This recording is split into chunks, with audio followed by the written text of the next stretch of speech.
Affidavit ಇಂದ ಬ್ರಾಹ್ಮಣ, ಜನಿವಾರದಿಂದ ಬ್ರಾಹ್ಮಣ ಅಂತ ಅನ್ನಿಸ್ಕೋಬಾರ್ದು. ಆಚರಣೆಯಿಂದ, ಮನೋಧರ್ಮದಿಂದ ಬ್ರಾಹ್ಮಣನಾಗಬೇಕು. ಅದಕ್ಕೆ ಹೆಣ್ಣು ಮಕ್ಕಳು ಈ ಅಂಶವನ್ನು ತುಂಬಾ ಉಳಿಸಿಕೊಳ್ಳಬೇಕು ಅಂತ ಅನಿಸುತ್ತದೆ. ಮತ್ತೆ ಬರುವಂಥದ್ದು ಹಬ್ಬ. ಹಬ್ಬಗಳು ತುಂಬಾ ಮುಖ್ಯ. ಹಬ್ಬ ಅಂದ್ರೆ ಹೊರಗಡೆಯಿಂದ ಹೋಳಿಗೆಯ ಮನೆಯಿಂದ ಹೋಳಿಗೆ ತರಿಸ್ತೀನಿ, ಚಿರೋಟಿ ಮನೆಯಿಂದ ಚಿರೋಟಿ ತರಿಸ್ತೀನಿ, ಈ ಥರದ್ದಲ್ಲ. ಮನೆಯಲ್ಲಿ ನಮಗೆ ಎಷ್ಟು ಕೆಟ್ಟದಾಗಿ ಬಂದರೂ ಪರವಾಗಿಲ್ಲ, ಮಾಡಿಕೊಳ್ಬೇಕು.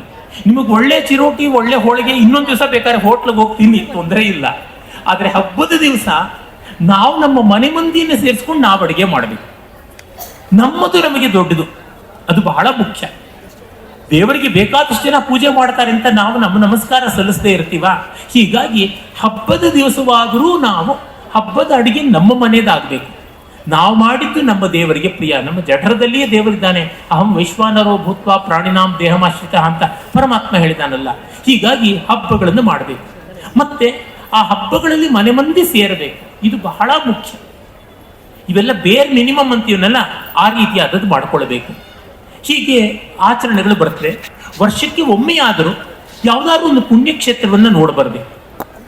ಅವರ ಕುಲದೇವತೆ ಆಗ್ಬೋದು, ಮತ್ತೊಂದಾಗ್ಬೋದು. ಹಾಗೆ ದೇಶಭಕ್ತಿಯನ್ನು ಪ್ರೇರಿಸ್ತಕ್ಕಂಥ ಐತಿಹಾಸಿಕ ಸ್ಥಳಗಳಿಗೆ, ರಾಷ್ಟ್ರ ಪುರುಷರ ಒಂದು ಕಾರ್ಯಕ್ಷೇತ್ರಗಳಿಗೆ ಹೋಗಿ ಬರುವಂಥದ್ದಾಗಬೇಕು. ಇದಕ್ಕೆ ಹೆಣ್ಣೇ ಮುಂದೆ ನಿಲ್ಲಬೇಕು, ಗಂಡಸರು ಮಾಡೋಲ್ಲ. ಯಾಕೆಂದರೆ ನನಗೆ ನೋಡಿ ಗೊತ್ತಿದೆ, ಆ ಹೆಣ್ಣುತನ ಎಲ್ಲವನ್ನೂ ನಡೆಸುತ್ತೆ, ಮಾಡಿಸುತ್ತೆ. ಅಥರ್ವ ವೇದದಲ್ಲಿ ಮಂತ್ರ ಬರುತ್ತೆ, ಯಂತ್ರೀರಾಡಸಿ ಯಮನಿ. ಅಮ್ಮ, ನೀನು ಮನೆ ಎನ್ನುವ ವೆಹಿಕಲ್ಗೆ ಡ್ರೈವರ್ ಆಗಿದ್ದೀಯಾ ಅಂತ ವೇದರ್ಷಿ ಹೇಳ್ತಾನೆ, ವೇದ ಮಹರ್ಷಿ ಹೇಳ್ತಾನೆ. ಯಂತ್ರೀರಾಡ್, ನೀನು ಯಂತ್ರ ನಡೆಸ್ತಾ ಇರ್ತಕ್ಕಂಥವಳು, ಡ್ರೈವಿಂಗ್ ಫೋರ್ಸ್ ಎಂಜಿನ್ ಆಗಿದೆಯಾ ನೀನು ಅಂತ. ಹಾಗೆ ಹೆಣ್ಣು ಮಕ್ಕಳು ಅದನ್ನು ನಡೆಸಬೇಕಾಗುತ್ತದೆ. ಈ ಸಭಾ ಕಲಾಪಗಳಲ್ಲೆಲ್ಲ ಟೈಲ್ ಟ್ವಿಸ್ಟರ್ ಅಂತ ಹೇಳ್ತಾರೆ. ಬಂಡಿ ಓಡಿಸುವಾಗ ಕೋಣವೋ ಎತ್ತೋ ಮುಂದೆ ಹೋಗದೇ ಬಾಲ ಅಂತ ತಿರುಚುತ್ತಾರೆ. ಹಾಗೆ ಟೇಲ್ ಟ್ವಿಸ್ಟಿಂಗ್ ಮಾಡ್ತಕ್ಕಂಥ ಒಬ್ಬ ಸದಸ್ಯ ಇರ್ತಾನೆ, ಮನೆ ಮಟ್ಟಿಗೆ ಹೆಣ್ಣು ಮಕ್ಕಳೇ. ಹಾಗಾಗಿ ಅವ್ರು ನಡೆಸಬೇಕಾಗುತ್ತದೆ. ಅದನ್ನ ಆ ತೀರ್ಥ ಕ್ಷೇತ್ರಾದಿಗಳನ್ನ ನೋಡಬೇಕು. ಮತ್ತೆ ಸನಾತನ ಧರ್ಮಕ್ಕೆ ಚ್ಯುತಿ ಬರುವಂತಹದ್ದು ಯಾವುದೇ ನಡೆದರೂ ತಮ್ಮ ಮಟ್ಟದಲ್ಲಿ ಒಂದು ಪ್ರತಿಕ್ರಿಯೆ ತೋರಬೇಕು. ಅದು ಬಹಳ ಮುಖ್ಯ, ಬಹಳ ಬಹಳ ಮುಖ್ಯ. ಎಲ್ಲಿಯೇ ಆಗಲಿ, ಯಾವ ರಾಜಕೀಯ ಪಕ್ಷ ಮಾಡಲಿ, ಯಾವ ವ್ಯಕ್ತಿ ಮಾಡಲಿ, ಸನಾತನ ಧರ್ಮಕ್ಕೆ ಎಲ್ಲಿಯಾದರೂ ಅನ್ಯಾಯ ನಡೀತಾ ಇದೆ ಅಂದರೆ ಅಲ್ಲಿ ನನ್ನದೂ ಒಂದು ವಿರೋಧ ಇದೆ. ಸನಾತನ ಧರ್ಮಕ್ಕೆ ಎಲ್ಲಿ ಸಹಕಾರ ಇದೆ ಅಲ್ಲಿ ನನ್ನದೂ ಒಂದು ಬೆಂಬಲ ಇದೆ. ನಮ್ಮದು ಯಾವ ಮಾತ್ರದ ಬೆಂಬಲ ಆದರೂ ಪರವಾಗಿಲ್ಲ ಮಾಡಬೇಕು. ಯಾಕೆ ಸನಾತನ ಧರ್ಮ ಉಳಿದೇ ಇದ್ದರೆ ಬ್ರಾಹ್ಮಣ್ಯವಿಲ್ಲ, ಬ್ರಾಹ್ಮಣ್ಯವಿಲ್ಲದೆ ಸ್ತ್ರೀತ್ವವೂ ಇಲ್ಲ. ಯಾಕೆಂದ್ರೆ ಸ್ತ್ರೀತ್ವದ ಪರಮಸ್ವರೂಪವಾದ ಗಾಯತ್ರಿಯನ್ನು ಆರಾಧನೆ ಮಾಡೋದು ಯಾರು? ನಾವೇ ಅಲ್ವಾ? ಆ ಗಾಯತ್ರಿಗೋಸ್ಕರ ನಾವು ಮಾಡಬೇಕಾಗುತ್ತದೆ. ಇವು ಒಂದು ಹಂತದ್ದಾದರೆ ಮತ್ತೊಂದು ಕೆಲವು ಸವಾಲುಗಳಿವೆ. ಅವನ್ನು ಕುರಿತು ನಾನು ಒಂದೆರಡು ನಿಮಿಷದ ಮಾತನಾಡಿ ನನ್ನ ಮಾತುಗಳನ್ನು ಮುಗಿಸ್ತೀನಿ. ಈ ಕಾಲದಲ್ಲಿ ಅಂಥ ಸಮಸ್ಯೆ ಇಲ್ಲವಾದರೂ ಇನ್ನೂ ಕೆಲವರು ಇಟ್ಟುಕೊಂಡಿದ್ದಾರೆ. ಅದು ಏನಂದ್ರೆ ವಿಧವೆಯರನ್ನ ಚೆನ್ನಾಗಿ ನಡೆಸ್ಕೊಳ್ಳಲ್ಲ. ನಾನು ಎಷ್ಟೋ ಕಡೆ ಲಲಿತಾ ಸಹಸ್ರನಾಮ ಸಾಮೂಹಿಕ ಪೂಜೆ ಈ ಥರದ್ದನ್ನೆಲ್ಲ ನೋಡಕ್ ಹೋಗಿದ್ದಾಗ ನಮ್ಮ ವಿಧವೆಯರನ್ನ ದೂರಕ್ಕಿಡೋದು ಅಥವಾ ಅವರು ಬರೋದಕ್ಕೆ ಸಂಕೋಚ ಪಡೋದು ಮಾಡ್ತಾರೆ. ಖಂಡಿತ ಇದು ತಪ್ಪು. ಯಾಕೆಂದ್ರೆ ಲಲಿತಾದೇವಿ ದಶಮಹಾವಿದ್ಯಾ ಸ್ವರೂಪಿಣಿ. ಆ ದಶಮಹಾವಿದ್ಯೆಗಳಲ್ಲಿ ಒಂದು ಧೂಮಾವತಿ ದೇವಿ. ಆ ಧೂಮಾವತಿ ದೇವಿ ವಿಧವಾ ರೂಪಿಣಿಯಾಗಿದ್ದಾಳೆ. ಜಗದಂಬೆ ಸರ್ವಮಂಗಳೆ ಭವಾನಿಯೇ. ಅವಳು ಭಕ್ತರಿಗೋಸ್ಕರ ವೈಧವ್ಯ ರೂಪವನ್ನು ತಾಳಿದ್ದಾಳೆ. ಅಂದ್ರೆ ಅವಳನ್ನ ಪೂಜೆ ಮಾಡೋದಕ್ಕೆ ನಾವು ಸುಮಂಗಲಿಯರಿಗೆ ಮಾತ್ರ ಅರ್ಹತೆ ಇದ್ರೆ ಎಲ್ಲಾದ್ರೂ ನ್ಯಾಯ ಉಂಟೆ? ಖಂಡಿತ ಇಲ್ಲ. ಆ ಮಾತ್ರಕ್ಕೆ ಬಂದ್ರೆ ವಿಧವೆಯರಿಗೆ ನಾವು ಹೆಚ್ಚಿನ ಗೌರವ ಕೊಡಬೇಕು.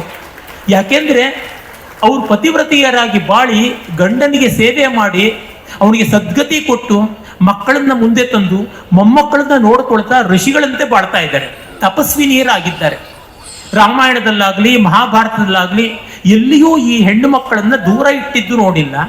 ಮುಂಡನ ಮಾಡಿದ್ದು ಅಸಲೇ ಇಲ್ಲ. ತಲೆ ಪೋಳಿಸ್ತಕ್ಕಂಥ ಪದ್ಧತಿ ಪುಣ್ಯ ಹೋಗಿದೆ, ಆದರೆ ಅದು ಎಲ್ಲಿಯೂ ಶಾಸ್ತ್ರದಲ್ಲಿಲ್ಲ. ಹಾಗೆ ಕುಂಕುಮ ಇಟ್ಕೋಬಾರ್ದು, ಬಳೆ ತೊಟ್ಕೋಬಾರ್ದು, ಹೂ ಮುಡ್ಕೋಬಾರ್ದು ಅನ್ನೋದೆಲ್ಲ ಹೋಗಿದೆ. ಅವು ತೆಗೆದಾಕ್ಬೇಕು, ಅವು ಮುಟ್ಕೋಬಾರ್ದು, ಅವು ಬಳಸಬಾರ್ದು ಅಂತ ಅನ್ನೋದು ಯಾವ ಶಾಸ್ತ್ರದಲ್ಲಿಯೂ ಇಲ್ಲ. ಎಲ್ಲವನ್ನ ಓದಿದವನಾಗಿ ನಾನು ಹೇಳ್ತಾ ಇದ್ದೀನಿ, ಆ ಧೈರ್ಯದಿಂದ ಹೇಳ್ತಾ ಇದ್ದೀನಿ.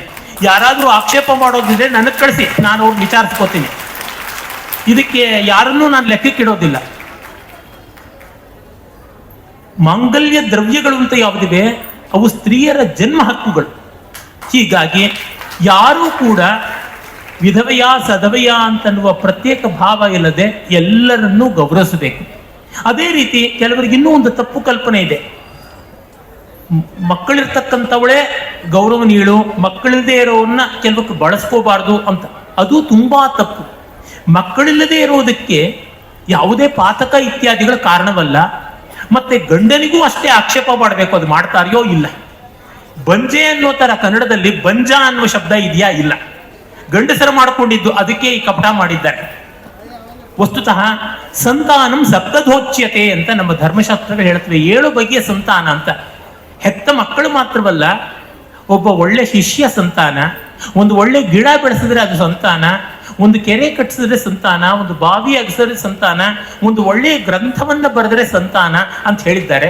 ಹೀಗಾಗಿ ಆ ಕಡೆಗೆ ನೋಡಿ, ಮಕ್ಕಳು ಯಾವ ತಾಯಿಗಿಲ್ಲ, ಯಾವ ಮಹಿಳೆಗಿಲ್ಲ ಅಂತ ಆಕೆ ಈ ಕೆಲಸಗಳನ್ನು ಮಾಡಿದ್ರೆ ಅವಳು ಶತಪುತ್ರವತಿ ಆಗ್ತಾಳೆ.